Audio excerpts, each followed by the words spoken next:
That work? Okay, we'll go ahead and bring the Board of Works meeting to order. Were you both given a chance to review the minutes from the previous meeting held on April 2nd? Make a motion to accept the minutes as emailed. Second. Motion and second, all in favor? Aye. Opposed, same sign. Okay. Josh, you want to go first? Oh, we don't have the microphone up there. Is it not working? I don't see what hasn't been. I forgot about that. Alright, here to ask permission to get a new air conditioner for the Sioux Street plant. We're replacing this one after only 3 years. We're going to try new coating on the coils, Flygold. There's all fumes in that room. It's the ACAB room that we're putting out. We have,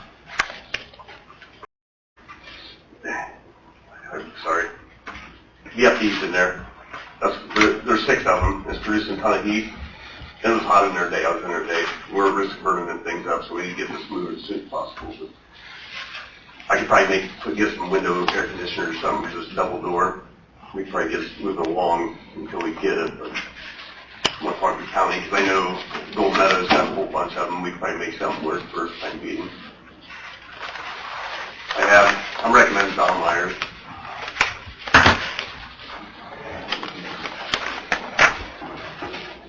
How quickly can they get it? I noticed the one said they had to have I'm seeing like 5 to 7 weeks. 5 to 7 weeks on the coating. Yeah. This is so much cheaper. Yeah, but he can get it fairly quick if it wasn't for the coating. I mean, he said they're really easy to get from Mitsubishi. But it's a glycol coating or the 2300. Flygold coating. Because of the coating. Mitsubishi's kind of taken over that industry, haven't they? I know. I was doing research. Everybody else is using Carrier. I do a lot of work with John, and he was kind of direct me. He's not a big fan of Carrier. That's why he went to Mitsubishi and he's never had a problem with them. So that's kind of why I'm steering that way too. And it's cheaper quote. Yeah, yeah. What's in there now? Is it? I think it's Carrier. There's so much fumes in that room. Yeah. Definitely a corrosive atmosphere. But if we don't do something, it's going to be a risk of roof. I think they should replace 2 of them at 3,500, like 6 years ago, and one was 6,000. So I don't know what it's supposed to be. Right now there's 6 of them in there, so one's 65, so that could be 10 grand. Well, for the VFDs? Now the other one's could be a 5, I don't know. But we need to, instead of I could throw some air conditioners in there, the time being, to go into this pretty damn hot today. I'll make a motion to move forward with the Don Myers quote for the AC unit. I'll second.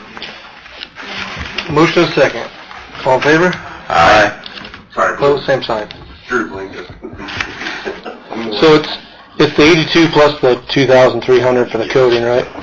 Yeah, total I got, Dan, was 10,531.79. Okay. And just to let you guys know, for the outfall here, the river's been too damn high, and I can't. No one's comfortable with it. Yeah, there was Craig was here. There was a guy from API over here trying to bid it, and he can't see anything. It's underwater. Everybody had that. Conclusion called me, and they had the same issue. He said, call them where it's down, so hopefully we don't get that much rain. Okay. Get that thing moving. All right. Thanks, Josh. See ya. See ya.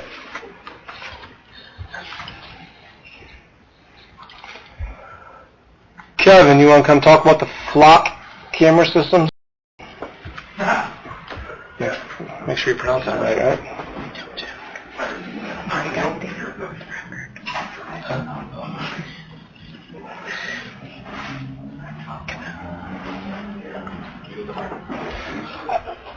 Kevin says it's not working, or not Kevin. Kurt says it's not working, right? So, do we need anybody to come? Okay. Okay. Alright, we'll text Jamie right now. Friday, too.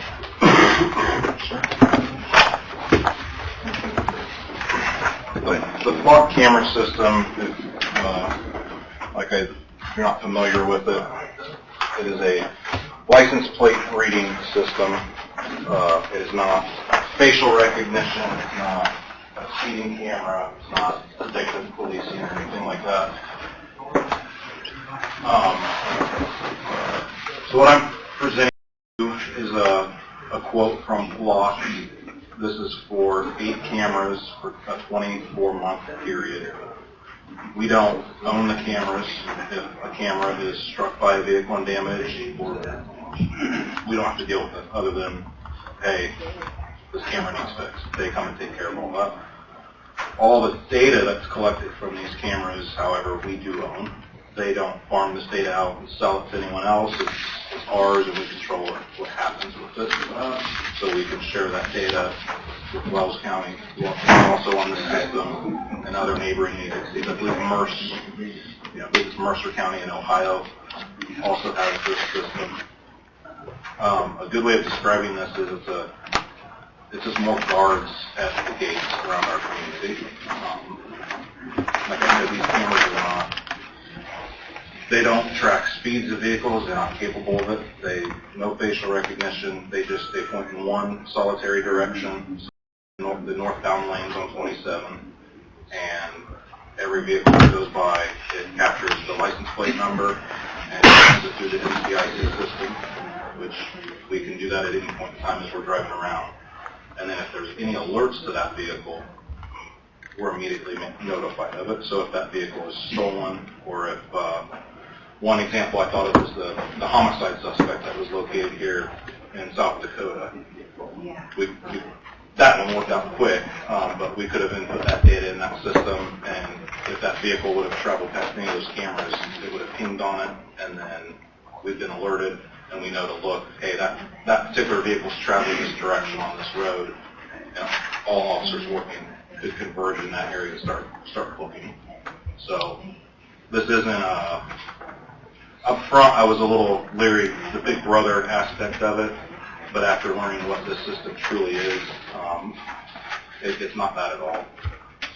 Well, it's been successful in Wells County. Bluffton started off with just a couple cameras over there years ago. I think they were the first in the Northeast Indiana region to have these, and they've expanded. Wells County has got on board, and they have them.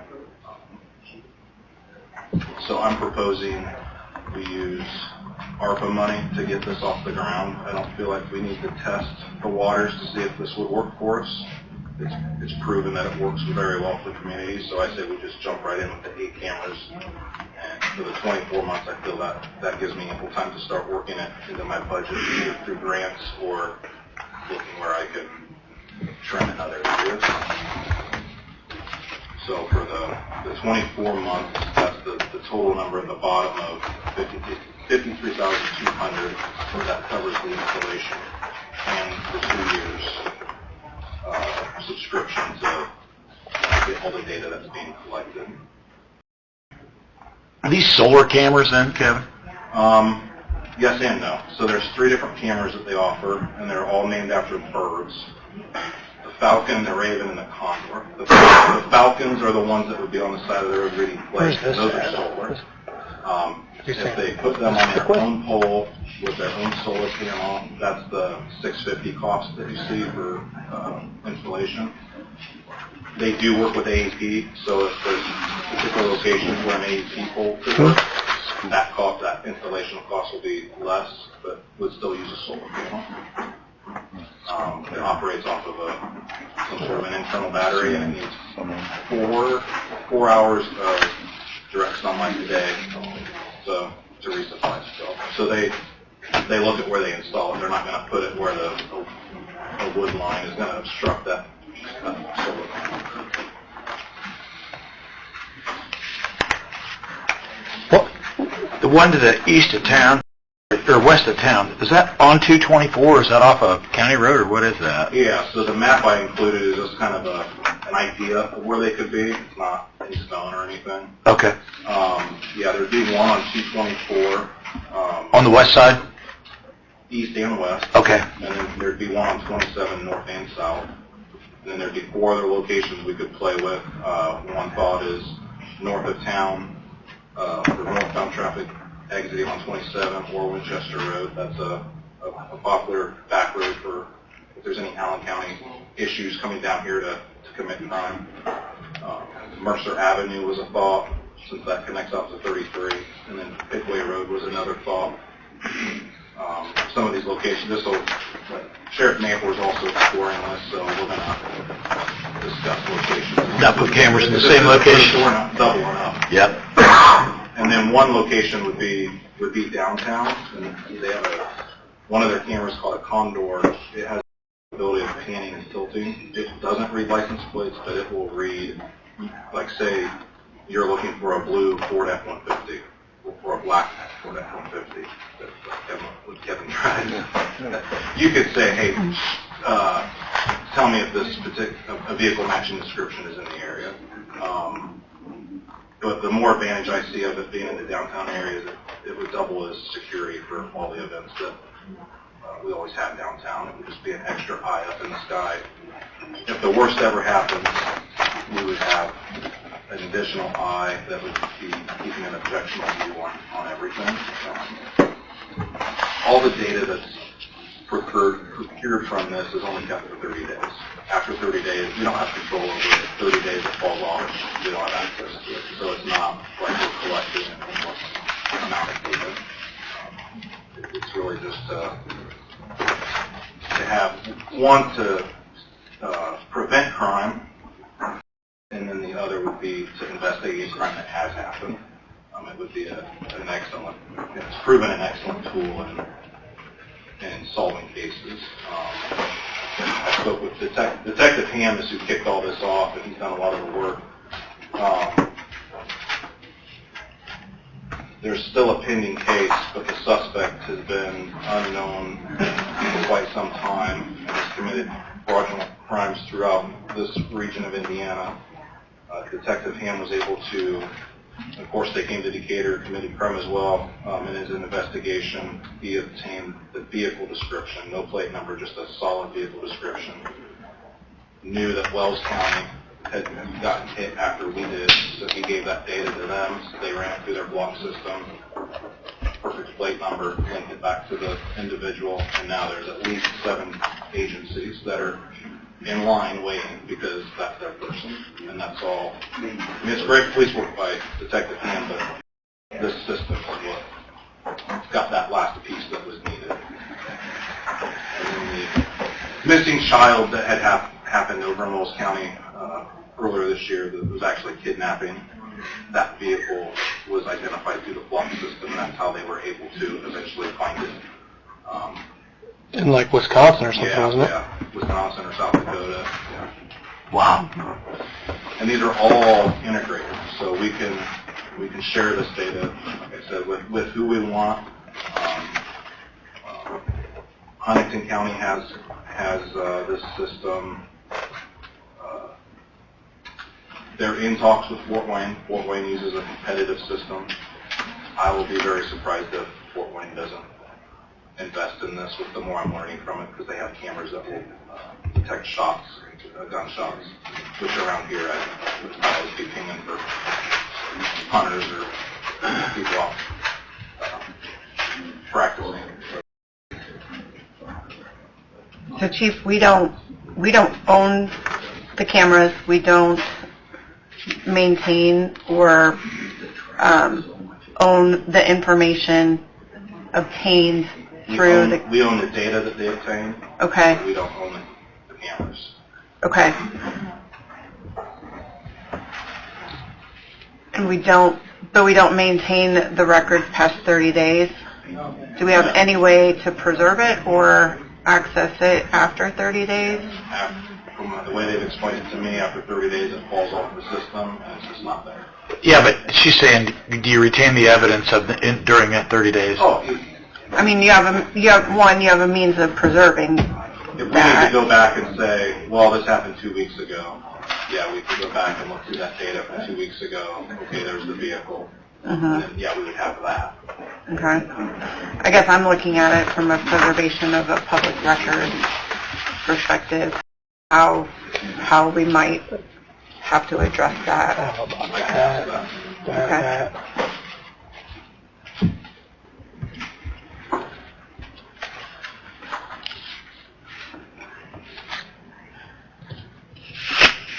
And I could see those, but just...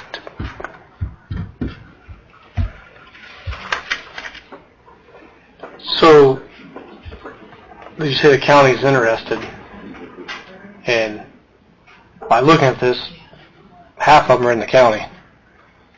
So, So, the thought behind the locations, I mean, I think the entrance, the 4 entrances in the town make sense. they said, point them in for, to get, proactive, point them out for investigative reasons. That's how they see it work best. So the one by Monmouth, we put that because we know a lot of people use Pickway Road. Right. It comes through Decatur City, so we put that just north of that intersection, so it would capture it before they turned off Right. onto Pickway. But that one we maybe reevaluated, with So I guess my question is, so the platform itself is 24,000, right? that would be for, each camera is $3,000 with a $650 installation fee if they use their own full solar panel, everything. So the $24,000 is for 8 cameras. Oh, I see. I'm not sure why they didn't really break it down. They just did the total over there.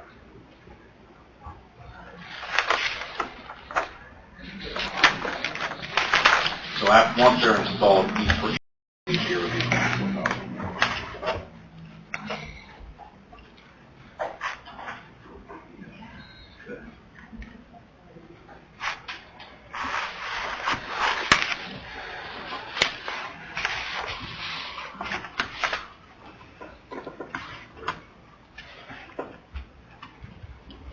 How many cameras does Bluffton have right now? I believe Bluffton has at least, they have to at least have 4 each, because they won't install the system without 4. I believe Bluffton City is at 4, and I believe Wells County is at 4, but potentially adding more. It's a lot of money for cameras. I mean, I think it's a great system. And this also covers 2 years. Right.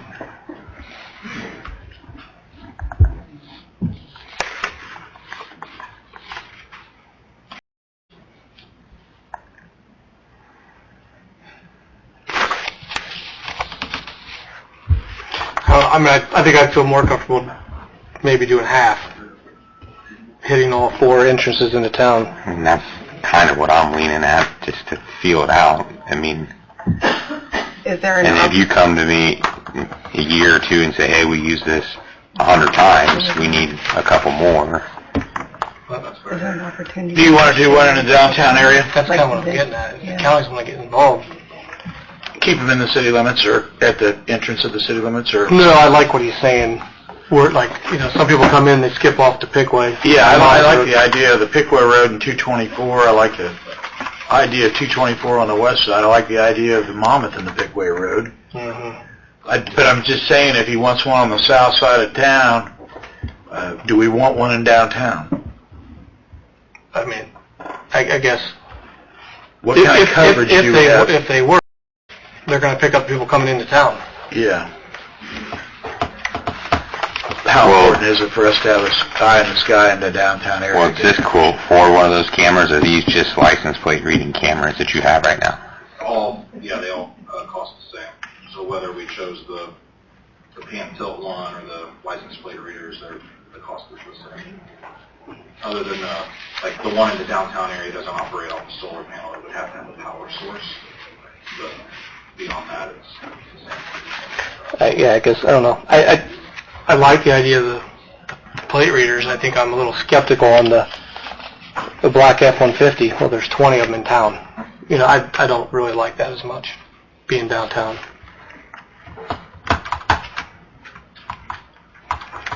The original system that when they did a call with us to show us, they had 15 cameras, 8 cameras everywhere. And they're trying to sell their product. No, I get it. I get it.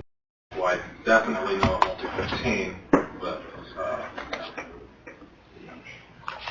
So they came down and set all the cameras up and then promoted or something, or I'm sorry. What? did they promote it to you? You said they set cameras up down here, or they were just showing you a city? Yeah, they were showing like a map of, they had cameras in the park, a couple different parks, they had cameras,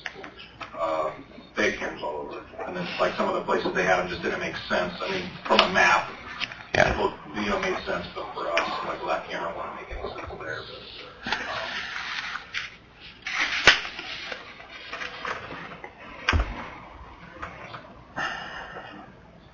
With the cameras situated where they are on this particular map, it lends itself to a partnership with the county. Well, That's kind of what I said. Only half of them are really in town. have you talked with Sheriff Mayer? Yeah, so me making this map, I'm thinking about lead time. So like the one out west of town at 224 28th Street. If a car passes there and the alert goes, that's giving about a minute response time for any units that are on duty to get that direction before they reach 13th Street. Versus it being, like say, right at 13th and Nutman, where the avenues of where they went could be a lot more Right. problematic. If you travel west on 224 and you reach the county line, you'll notice on the north side of the highway, there's a unmarked black pole with a solar panel on it, and that's a camera. So that points into Wells County. So if you go west and you go past that, your license plate has been read and it's been went through its system. So on that particular stretch, they were said, well, I'm not even going to bother putting them on 224. You have one there that's, there's only a few miles of a gap where there's not anything, and he could utilize one elsewhere somewhere. So that's the thought of having that one. It's in the county, but... Right. Has Dan presented anything to county council or commissioners? I believe he's just been given permission to move forward with kind of like this.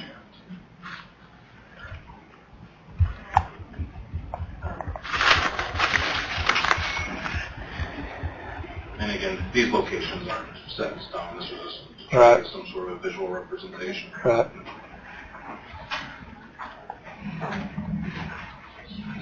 I like 4 cameras. Yeah. I mean, I kind of like the idea of 4 coming into town. Set at areas that make sense. Like north, I think it should be out before Monmouth. So if they do turn off, it picks it up.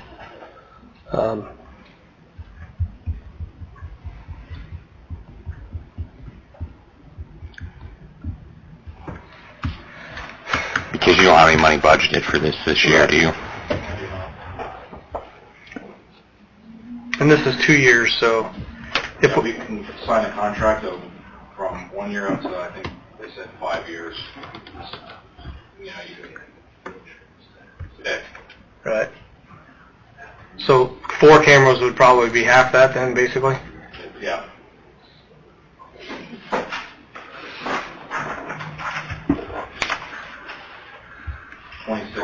$26,600 for a 24-month period.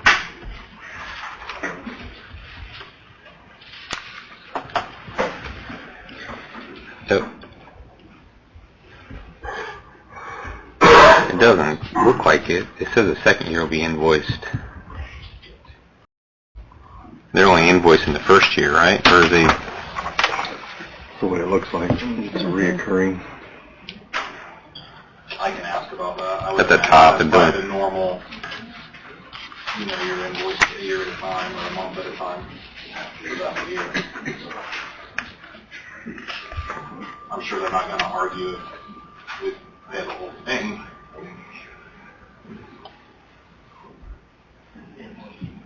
Depending too, if you use ARPA funds.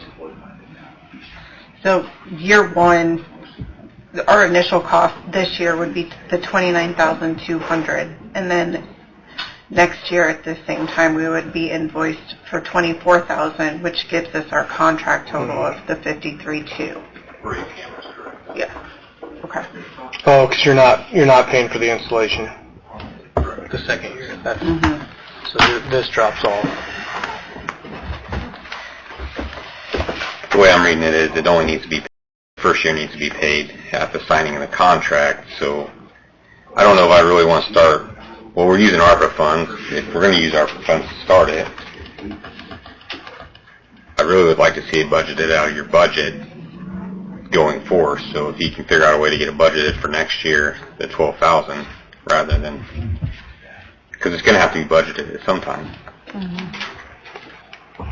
I don't know if we should. Are you talking at a 4-camera system? Yes, With a- yes, Okay. yes. Yep. I like to try it before we start going crazy with it, in my opinion, but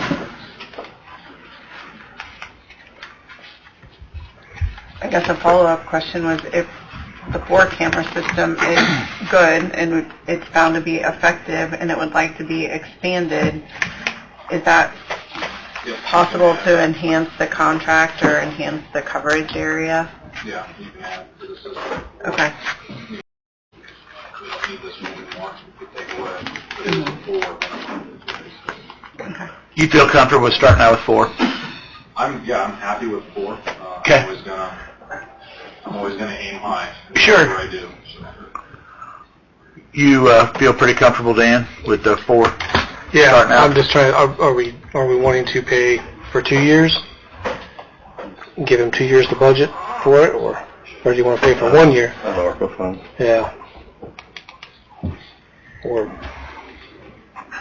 my opinion would be pay for 1 year, and then Yeah. he can figure out how to budget for it.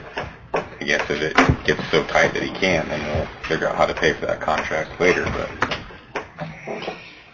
I think it's a police thing, so they can get it in their budget. so you'd have, We'd be paying for the installation in the first year, and he would have to budget $12,000 next year for 4 cameras. so you'd have 13,300, well, you'd have, What was it for the 4-camera system? It's 14,600. You guys are- 26,000. Yeah. Well, yeah, I'm sorry. 8 of them was that, so half of that would be for 4. you'd have 14,600 It'd be for the first year. 14,600. For the first year. Sorry, because I was looking at the 2 years. Sorry. Half of that, yeah. Okay. And council has to approve to pay that.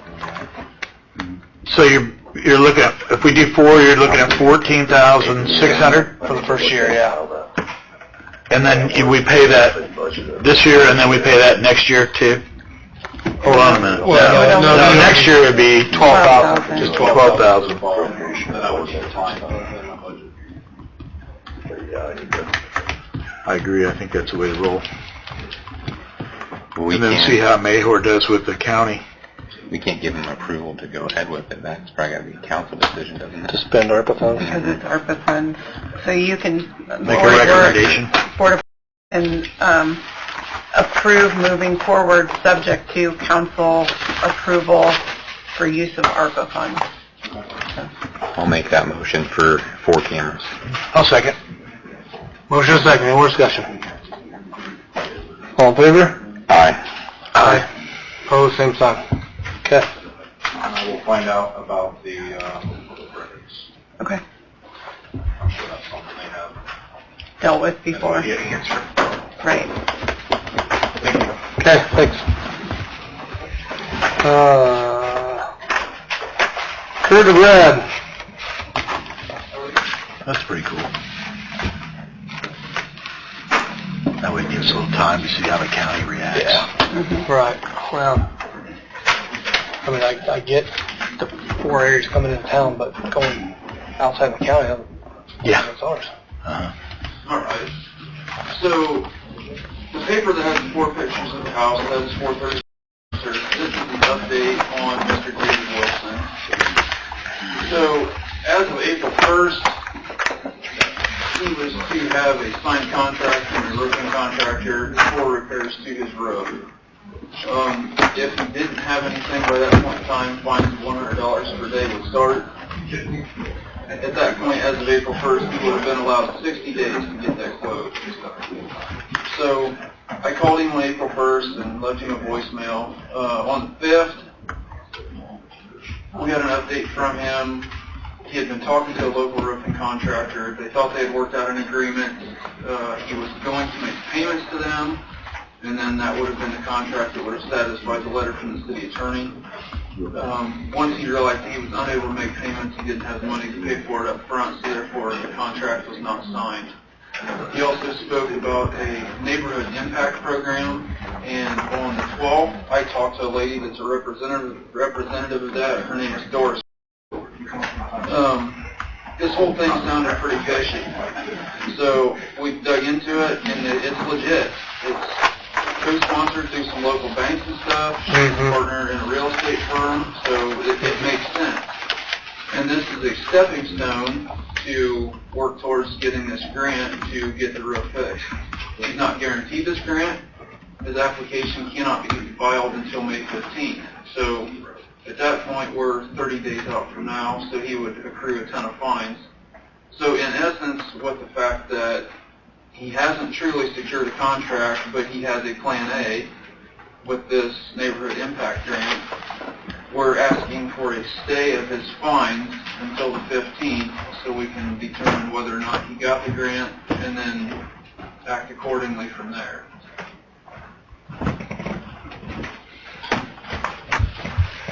Code enforcement had asked my opinion as to how to move forward with, and because the Board of Works initially directed the assessment of fines, it would be appropriate before code enforcement acts or puts a stay on accrual of additional fines that they get authorization from Board of Works to be able to do that. So. He's communicating with you now. He was at our office before 4:30 today when we closed, so yes, he's doing much better. Okay. You have confidence, obviously, that he'll, if we wait to deter the fines until he gets the opportunity to... Well, there's no money there for the fines anyway. I mean, it's a salt in the wound kind of thing. Okay. The fines were there to try to spur him along, and I think it's done that. To be honest with you, he doesn't have the money to pay the fence. Yeah. So basically, you're asking to wait till May 15th to find out if he is awarded this neighborhood impact. Within May 15th, within two to 3 days, he should know whether he's been awarded or not. So we're leaning towards like the first meeting in June. Get an update from him, present to you guys, and then at that point make a decision. He's concerned he's going to lose his house. It's not what we're in the business for. We want to try to work with him, but he definitely needs spurred on. What is the max fine that It can get It up can accrue up to $5,000. 5,000? Which at that point, if he had the $5,000 for the fines, that would put a tremendous amount of roof on that house.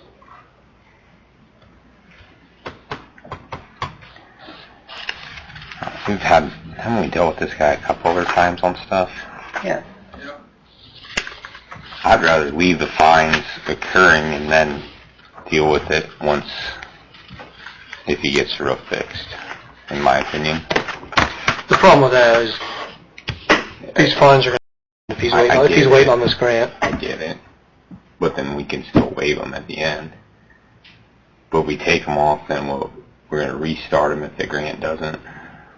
Yeah. Well, he's already 16 days in, so he's at $1,600. Right. If you issue a stay right now until after May 15th, then you can pick up the fines again on a daily basis. You also may want to consider the fact that if you don't pay them now and you build up the max amount, you lose any ability to incentivize future movement or additional action in the event he doesn't get the grant. Right. It doesn't, what do you think? It doesn't make any difference, I guess.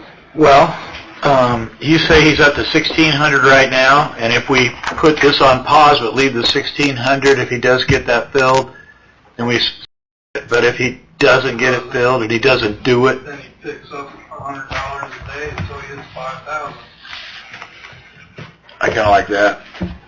I mean, it's an incentive for him to keep in communication, but if we do put that on hold as of today, we're still holding leverage. I'm fine either way. But if he gets his roof done, I want to make sure, the whole purpose is to get his roof done. Mm-hmm. Right. But I hate to let him off the hook, because if he, am I wrong? Technically, he's still on the hook because he's in $1,600. Okay. I mean, he's still on the hook for all the accrued fines as of now. And I think what's being asked is to just to simply stop those until the period of time runs where he knows whether or not the grant has been awarded. If it hasn't and he doesn't have Plan B ready to go, then those fines get reinstated unless and until he does. Okay. I'll make a motion to do that. Second.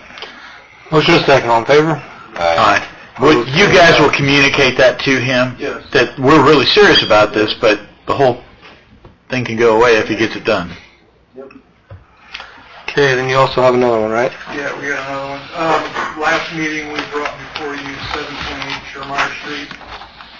This house has been vacant for quite some time. This is the colored picture we have. At that time, we weren't quite sure who actually owned the property. When you go to the tax records, it calls out for 728 SCH 337. Oh, yeah. Okay, so after 2 weeks of making phone calls to get a hold of a company called Easy Homes Investments, we had a paper from the previous tenants, Brandon and Elizabeth Easterday, and they had filed bankruptcy back in 2022. They had sent us the last page of this contract with Easy Homes Investments. So we were able to find this company. They're actually out of Clearwater, Florida. And this morning I was actually able to talk to a human being. We explained the situation. They know exactly who we're talking about and what property we're talking about. The 728 SCH 337 is actually a name that they give their properties. It's basically the street address, street name, and then a random number that they come up with. I explained the situation, told them, the house needs some attention, the yard needs some attention. I told them we got a lot of rain here in the last couple of weeks, the yard is getting tall, we need somebody to take care of it. They were really friendly and seemed to work with. They said they do have property management teams all over the country, but he said to save time, he says, do you have anybody you could recommend in your area? So we gave him information on a contractor that could come in and clean up the front of the house, put the storm door back on like it belongs, and possibly tend to the yard throughout the rest of the summer until they decide what they're going to do with the property. They really can't do nothing right now as far as selling the property because everything's tied up in bankruptcy. Bankruptcy hasn't went through yet. So, good news is I finally made contact. I could probably get something. I think that's what we asked of you at the last meeting, so appreciate you doing that. So, that's my Recommendation? Let us keep an eye on it. Okay. Like I said, I've got human contact on her now. I know who to call by name. We'll keep an eye on it, and we know where to send any future abatement. Okay. All right. How much time do they have to get it up? We're going to discuss that. They're going to reach out to our local contractor, which I called that local contractor to let him know that he's going to be getting a phone call. They'll let us work, so he'll answer the phone. While you guys are working on getting all these properties cleaned up, the new house on Shermeyer Street that was listed for over $200,000 is now pending. So, Really? yeah, Good. wonderful. It's working. Thank you.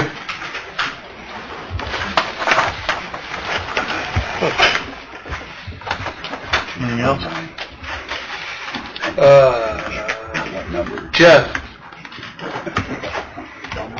Oh, the electrical box.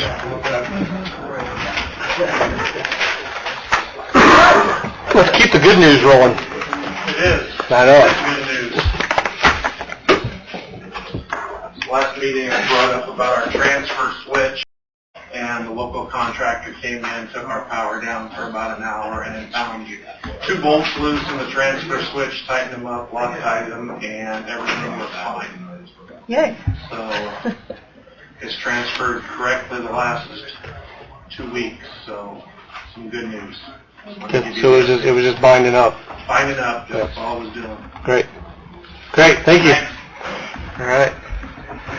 Kevin, you have a couple things, I think?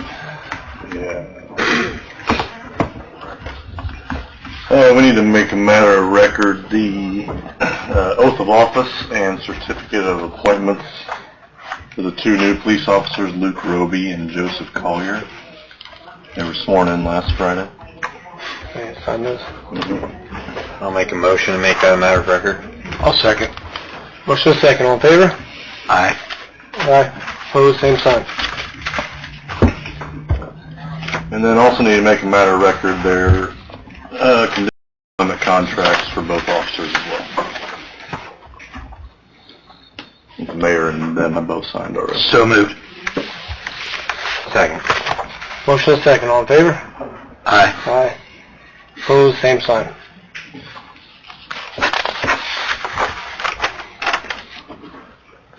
So you have for Board Works? Yeah. Dan, do you have anything else for Board Works? What's that? Oh. Well, Board Works? Okay. Come on up. A couple months ago, we talked about the next round of community crossings. This is the largest round that the state's ever put out. You can apply it for $1.5 million. Our match is still 25%.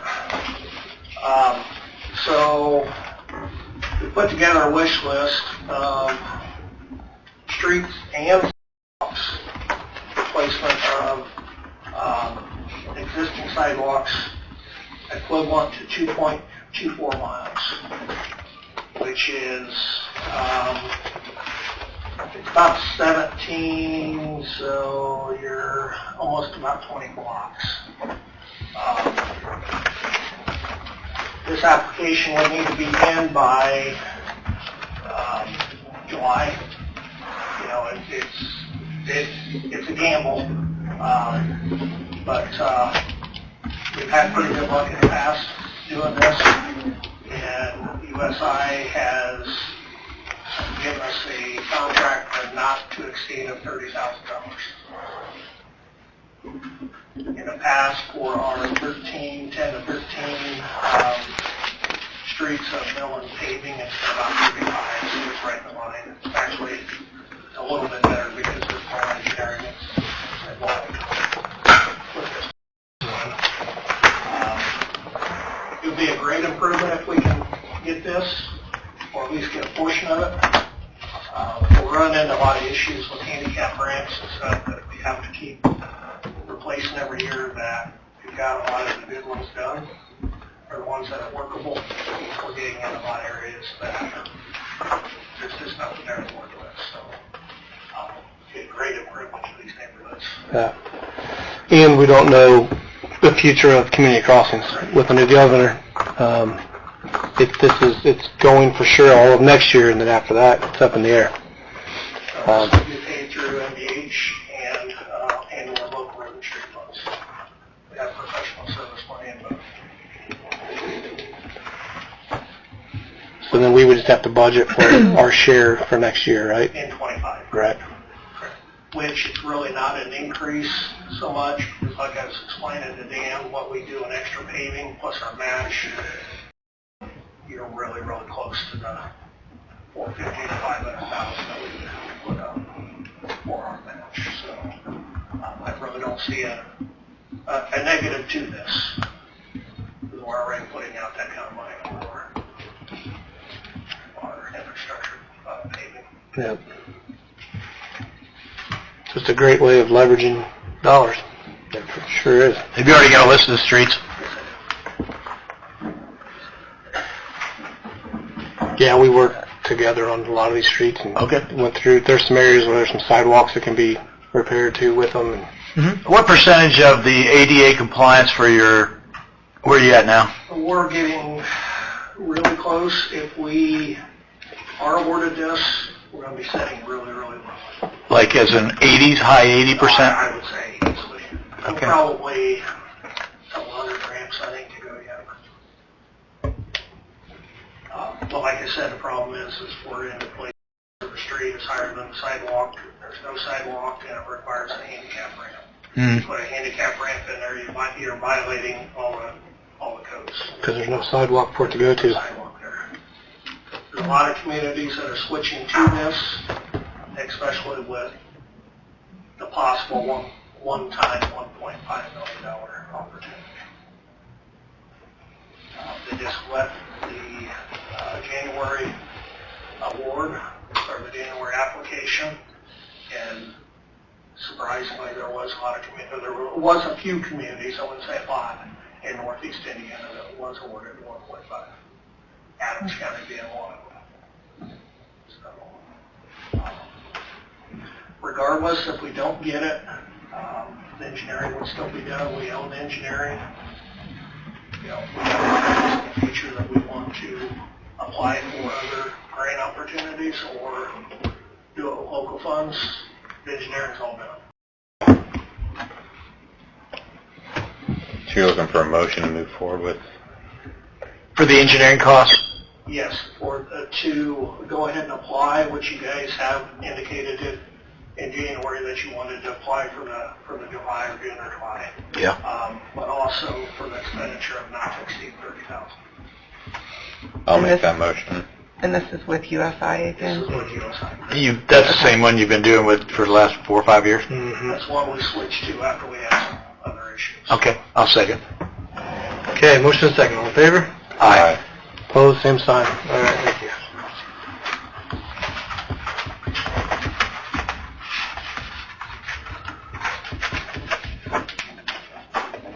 You can sign that and then I'll get you a copy of it, or give you that one once I scan Do we it. need to say we want the mayor to sign too? Yeah. With addition to that motion to have the mayor sign for it? Second. Motion here. Aye. Opposed, same sign. Okay, so we're good. Here. Yeah, just sign your name right there. Okay, thanks much. Yep, thanks. Okay, anybody else have anything for the Board of Works? Make a motion to adjourn. Second. Motion and second. All in favor? Aye. Opposed, same sign.